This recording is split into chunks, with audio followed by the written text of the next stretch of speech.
I think the managing animal health is a very complex thing, and our production systems for raising animals have a lot of variables in them. I think that antibiotics have been and will continue to be an important tool for maintaining animal health and animal welfare, because even in the best of production systems, disease still happens, as it does in the wealthiest human societies. We won't eradicate infectious disease, so that really brings the focus on how we can use antibiotics as little as possible, but as much as necessary. So I think there's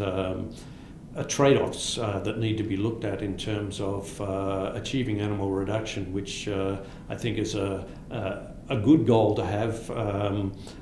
versus making sure that we're not forgetting about maintaining animal health and welfare. So I think that obviously the advantage, I think, of pushing for reduction in use is that will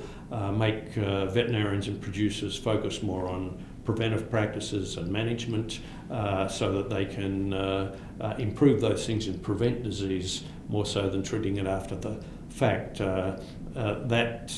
said, it's much more challenging in well-managed farms where their management's already good. They're already using vaccines. So I think the capacity for the opportunity for reducing use is very different in different settings, and also in different countries, because in different countries we face very different disease challenges, and so I think that needs to be part of the picture, that the reduction that can be achieved is really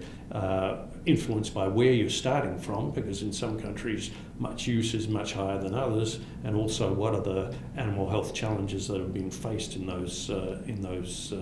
industries, because I don't think there's a one-size-fits-all approach to coming up with numbers and saying that that's the answer. I think in each context the use, and I think the biggest opportunity is to get people to ask the questions, why are they using antibiotics in the situations they're using them, so that we can actually phase out or stop doing the things that are perhaps not of much benefit to animal health but have been done for a long time. But at the same time, I think we need to be able to put together good arguments for the practices that we do have and communicate to the public that there are good reasons for doing some of the things that we do in food animal production.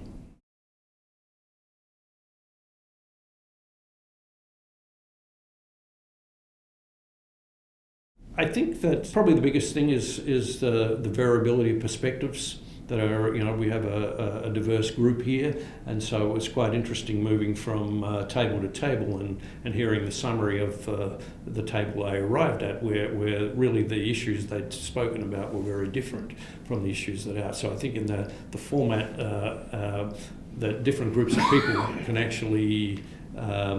see the questions and quite differently in how they approach it. So not so much the content, because these